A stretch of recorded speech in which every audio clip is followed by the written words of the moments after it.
Notre terrain commun, c'est le Congo, la République démocratique du Congo, que nous appelons encore République démocratique du Congo par conformisme. Mais nous, dans notre logique, nous n'avons pas peur pour aller à Naïvacha. Nous nous sommes dit, nous nous battons au Congo et dans notre projection, en tant que mouvement, c'est que la République démocratique du Congo devra devenir la République fédérale du Congo.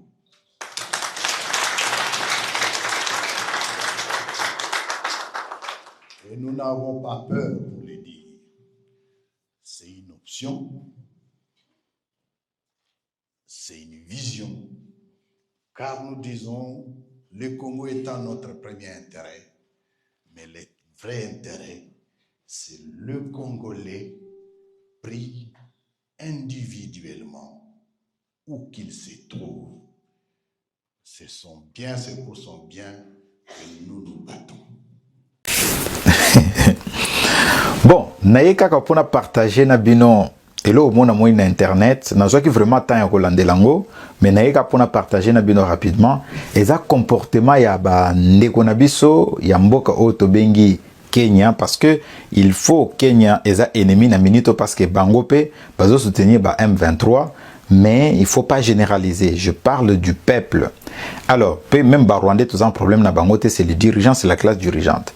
Alors, Bolanda qui dernièrement, Museveni a mekaki koloba bêtise moko sur différents oyo bazalaki nangona Kenya depuis longtemps sur l'accès, parce que Ouganda est un pays moko enclavé, ils ont accès na océan et Museveni a lobaki que il faut bisoper tous à l'accès dans l'océan, sinon s'il faut même engager la force militaire, donc tous après pour nous engager yango pour que to atteindre l'objectif na biso. Et propos wana ya Museveni na mwana na ye ya liboma wana et mekaki ko créer tolé na kati ya internet, mais eloko oyo et sepelisinga mingi eza mobilisation ya peuple kenyan.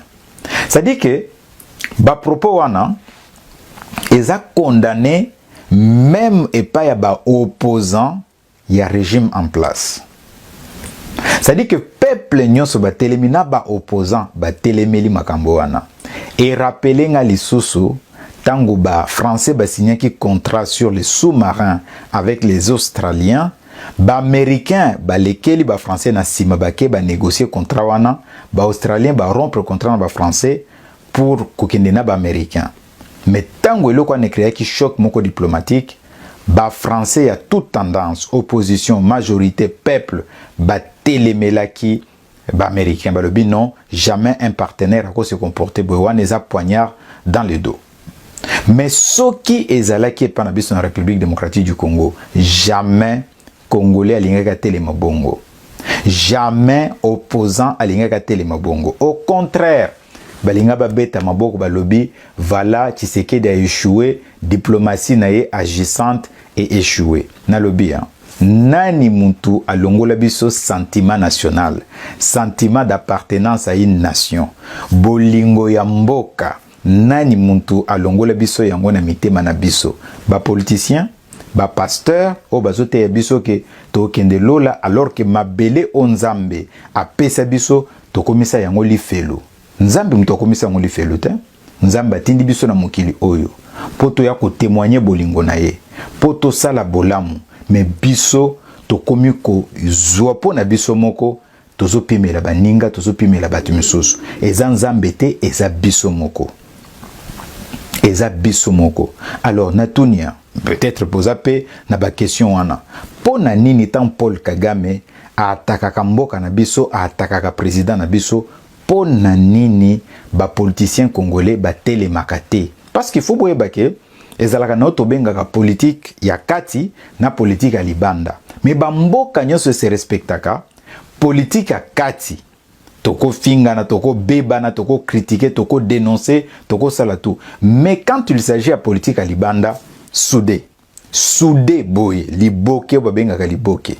bamboka nyonso ba Rwandais bazo sala bongo ba Kenyan to muto kolanda exemple a opposition boke na ba média na bango bokende na ba réseau na bango bato bayoka anglais na Swahili ba koyoka toyoki na yoki nzoto malili mais pas na biso ba congolais. Est-ce que tant Paul Kagame le kaka lo baka ba bêtise na ye oh non territoire ezalaki boye Rutshuru ezalaki Rwandais bosi bo monata politicien moko asali matinée pour na répondre na Paul Kagame na opposition non ba répondre kate pona nini parce que bazo banga Paul Kagame azalaki mutu moko bandai ko décider qui va devenir président au Congo, qui peut devenir ministre. Nazo ebisa bino makambo o na yebi.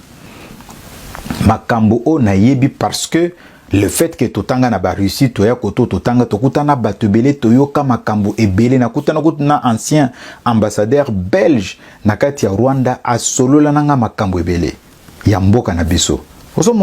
Donc il faut to fongola misu to lingamboka na biso to se poser ba question moni génération ba politiciens c'est fini déjà yo muntozo landanga nanga il faut to sangana to réfléchir comment to ko sauver mboka na biso comment expliquer que to zamboka balobi que non majorité de la population na biso baza ba jeune c'est-à-dire qu'au moins 60 ou 70% de la population na biso baza ba jeune c'est-à-dire que ceux qui to za 100 millions 70 millions baza ba jeune siko biso ba jeune Tokoyi ko s'organiser te, tokoyi ko lobate que bon, vous nos aînés, vous avez eu votre chance, vous avez échoué, bravo, place bo fongoli nzela, soki bo koba kite, biso toko koba tina soka.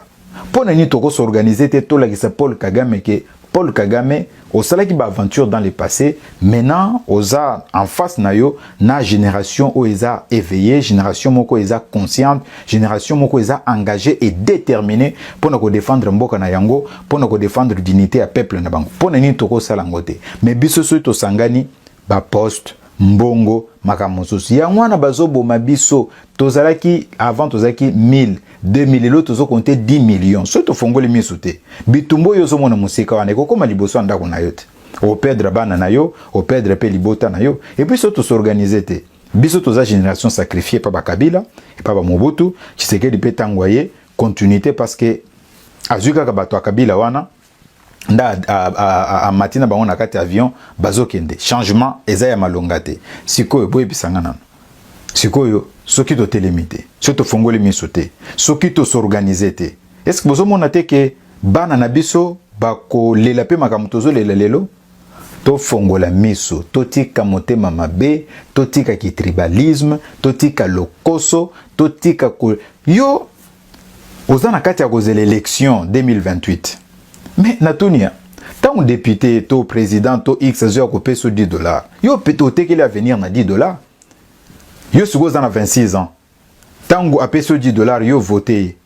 Aye après 5 ans, yo reçu combien 31 ans. Mais faut y que non, ce cas ont 21 000 les mois. Surtout 21 000 multiplié par 70 parce que 70 c'est 5 ans. C'est-à-dire qu'ils ont payé plus $1 million chaque année et chaque mandature. Azotonga banda ko ba ne bazo mais yayo bazola lanzala yo moko perspective à venir ezate. Ba politicien na biso bazo nyoko la biso na ba sens ebele. Na ba sens ebele to fongola misu to yeba ke na démocratie peuple nde souverain. Biso nde to faut exiger compte na président de la République, yende président a exigé pe compte na ba ministre na ba tena zo nommé au résultat ezate mazo conduire bango ndenge toki ki gouvernement sikezo linge bimbo mona kaka bilongi le même bilongi wana ba ko permettre bango kaka muto zaki premier ministre comme directeur à cabinet ou za directeur à cabinet comme ministre X ou za ki na ministère agriculture comme na économie ou za ki na jeunesse comme na affaires étrangères voilà makambo tozo mona lelo na kati mboka na biso. Alors ceux qui ngana bino to télémité to réfléchir te iboye ba kenon to kozala toujours na kati ya souffrance oyo ko continuer ko koba na bana na biso donc de génération en génération. Donc ezala kingai ndeko na bino Platini Chimpumpu professeur na bino ya militantisme patriotique na chronique na biso ya interpellation. Nous sommes arrivés à la fin de cette édition. Merci à vous de nous avoir suivis jusqu'ici. Si vous avez apprécié ces contenus, n'oubliez pas de vous abonner à notre chaîne, d'activer la cloche de notification pour ne rien manquer de nos prochaines vidéos. Likez et partagez cette vidéo. On se retrouve très prochainement. À bientôt.